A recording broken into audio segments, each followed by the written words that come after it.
Hello guys, so today it's about time for me to take a look at my dreadlocks because I have quite a lot of loose hair by now.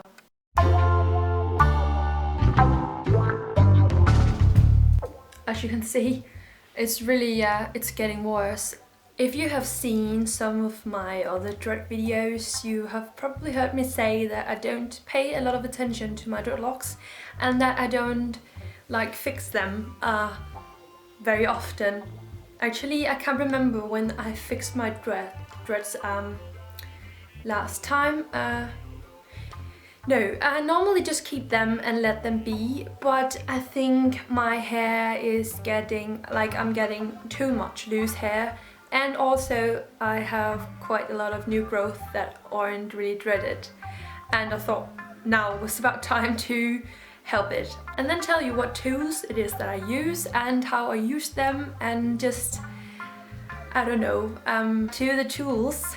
I thought just quickly I would tell you about this tool because this is a backcomber and I used that in the beginning of my dread journey, but since my dreads are 21 months they have settled and it's not really useful anymore. My dreadlocks were made backcombing, so in the beginning when they got very loose down, like an example, this would get very loose in the beginning in the first 5 months or something, and then I will use my backcomber to backcomb my hair again.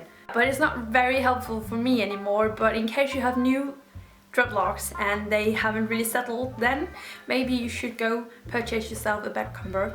I think it was very helpful. As you can see, some of the, I don't know what they're called, but these has been falling off, so I did use this quite a lot in the beginning, also for the 2 dreadlocks that I made myself. So yep, but continue on. After that I also discovered that you're going to have a lot of loose hair, especially in the beginning, but also now, of course. And I was searching online to find out what tools I could use for this loose hair, and I found out I could buy I hope I'm going to say this correct, otherwise I'm sorry, a crochet hook.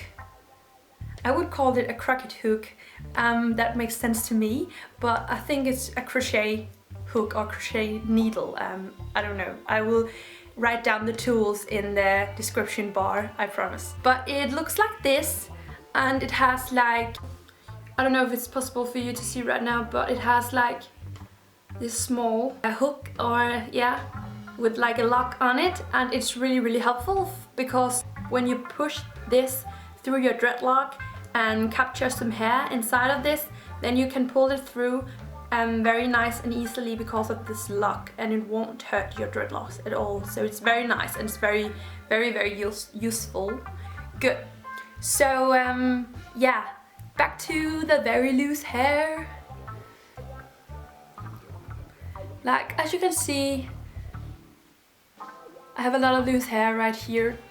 So what I would do is that I would choose the dread that I would like to put these hair inside, or attach these hairs to. So I think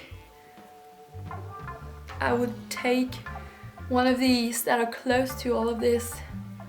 I think this one, also because it's not very thick, so it's better to put it together with this one instead of the very thick one. Yeah, so I normally take all of the loose hair with some of my fingers and my dreadlock with some of my other fingers, and then I pull through. Oh, I just have to find the lock. So I pull through the hook, capture all of the hair, and pull it through again.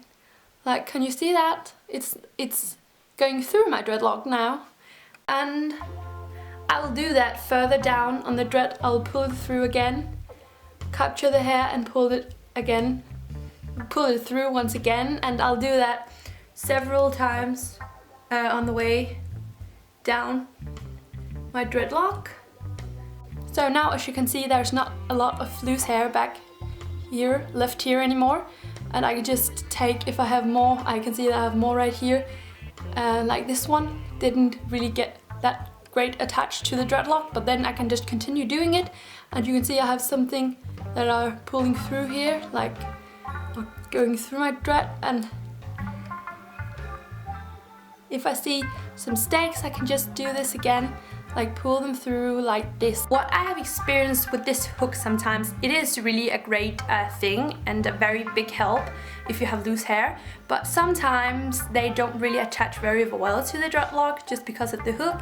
So afterwards, sometimes it's a very nice idea just to use a normal crochet needle like this one.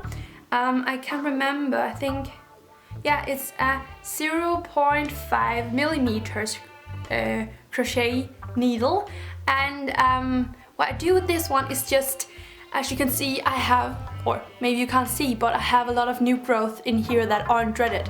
So sometimes I just roll the dread a little bit just to make it more, just not to have it that loose, so it's easier to work with. And then I pull through the crochet needle and just do like this, pull it backwards and forwards a lot of times, and you can do that further down your dreadlock and just working on it, and step by step it will tighten your dreadlock and make the hair stay into the dreadlock a lot better. This is normally what I do with my loose hair if I really want to have it attached to the dreadlock 100%, then this is my way to do it. So yeah, step by step it will stay into the dreadlock a lot better. This was just to show you, but I just thought that I would show you this because maybe some of you don't know this, and yeah, I thought it would have been a great help for me back when I had my dreadlocks done, that there are ways to do this. So this is what I do to lose hair, and it's also what I do to new growth. I really hope the 3 tools was useful for you to hear about, and remember, I'll write them down in the description bar so that you can find them online and maybe purchase them yourself.